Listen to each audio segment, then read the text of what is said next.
గనక మన జీవితాల్లో అన్ని మేలులు చేసిన దేవునికి మనం స్తోత్రాలు చెప్పాలి. ఆమేన్, హల్లెలూయా.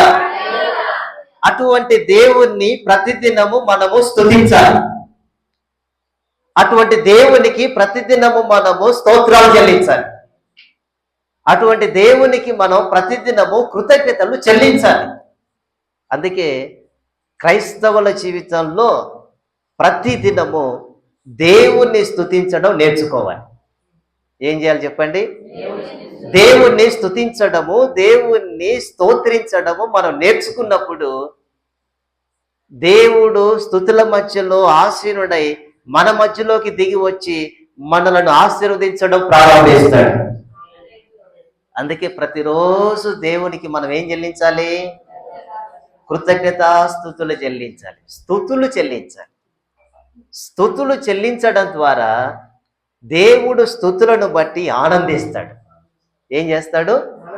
ఆనందిస్తాడు. అందుకే ప్రతిరోజు ఇంటిలో దేవుడికి స్తోత్రాలు చెప్పాలి. ఒక స్తోత్రం అని చెప్పామనుకోండి, ఉదాహరణకి మీకు అర్థమయ్యేలాగా చెప్పాలంటే, మనం ఆరాధిస్తున్న దేవుడు స్తుతుల మీద ఆసీనుడై ఉన్నవాడు.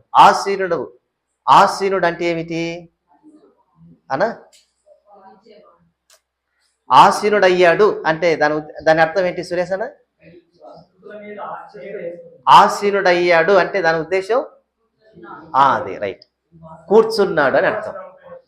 ఇక్కడికి వచ్చి ఆసీనుడు గమ్ము అంటారే, అంటే వచ్చి కూర్చోమని అర్థం. ఇప్పుడు యేసు ప్రభు మన ఇంట్లో కూర్చొని మన కుటుంబాన్ని ఆశీర్వదించాలంటే, ఆశీర్వదించే యేసు ప్రభు మన ఇంట్లో ఆసీనం అవ్వాలి. ఒకసారి ఒక అతన్ని మాట్లాడుతూ ఉంటే ఒక ఆయన చెప్పాడు, మా ఇంట్లో యేసు ప్రభు ఉన్నాడు, రండి చూపిస్తానన్నాడు ఆయన. ఇప్పుడు కూడా భక్తులు చెప్తా ఉంటారు, మా ఇంట్లోనే ఉన్నాడు దేవుడు అంటారు కొందరు ఇళ్ళలో లేరా? చెప్పేవాళ్ళు లేరా? మా ఇంట్లో దేవుడు ఉన్నాడు అంటారు. నేను భక్తురాల్ని అంటారు కొందరు, నేను భక్తుల్ని అంటారు. మా ఇంట్లో దేవుడు ఉన్నాడు చూపిస్తాను రండి అన్నాడు ఆయన. మీ ఇంట్లో దేవుడు ఉన్నాడా? ఇదెక్కడ? నేను ఎప్పుడు చూడలేదే, పద అనేసరికి తలుపు దగ్గరికి వెళ్తే తలుపుకి వాక్యం అతికించాడు. అన్నా తలుపు వైపు చూడు అన్నాడు. చూస్తే వాక్యం అంటే ఎవరు? దేవుడు అంటే వాక్యం అంటే ఇప్పుడు మా తలుపులో యేసుప్రభు ఉన్నాడు లేడు చెప్పు అన్నాడు ఆయన. ఉన్నాడా? కొంచెం లోపలికి రండి అన్నాడు ఆయన. సరే వెళ్దాం పదని. గోడలకి వాక్యం ఉంది. వాక్యం అంటే ఎవరు? మరి మా ఇంట్లో దేవుడు ఉన్నాడు లేడా? కొంచెం లోపలికి తీసుకెళ్తే బీరువాకి కూడా తగిలిచ్చాడు ఆయన వాక్యం. బీరువాలు కూడా తగిలిస్తారు వాక్యం, డబ్బులు బాగా రావాలని. హిందువులంటే ఫోటోలు తగిలించుకుంటాడు, ధనలక్ష్మి, మహాలక్ష్మి, ఆ లక్ష్మి, ఈ లక్ష్మి అని. మన వాళ్ళు కూడా తగిలించారు. చూడు బీరువాకు చూడు అన్నాడు ఆయన. చూస్తే వాక్యం ఉంది. మా బీరువాలో కూడా దేవుడు ఉన్నాడు ఆయన. మరి తలుపులో దేవుడు ఉన్నాడు, గోడల్లో దేవుడు ఉన్నాడు, బీరువాలో కూడా దేవుడు ఉన్నాడు, మరి గుండెల్లో దేవుడు ఉన్నాడు అంటే పలకడు. అర్థమైందా? ఇప్పుడు ఏం వాక్యం చెప్పారు? ముగ్గురు చెప్పారు కదా. ఏం చెప్పారంటే చెప్పారు రాత్రి అంతా. ఏం చెప్పినారంట? కరెక్ట్, రాత్రంతా చెప్పినారు వాళ్ళు. అదే మా రాత్రంతా చెప్పినారు. ఏం చెప్పినారంటే మాకు గుర్తుంటే సస్తే కదా. వెళ్ళారు కదా, మేలుకున్నారు కదా, మేలుకున్న దానికి ఏమైనా ఉపయోగం ఉందా అంటే ఉంది, టీలు ఇడ్లీలు శేఖర. అవునా? ఇదేనా? ఒక ఆమె ప్రార్థనకి వెళ్ళిందంట. ప్రార్థనకి వెళ్తే ఇలాగే ప్రార్థన చూసుకొని ఇంటికి వచ్చింది.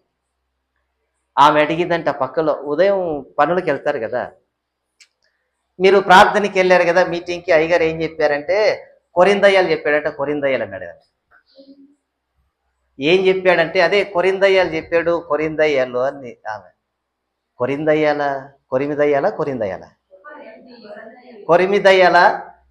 కొరిందయ్యాలు ఏం లేవే అంటే అదేనే బైబిల్లో ఉన్నాయి రెండు అన్నిది ఆమె.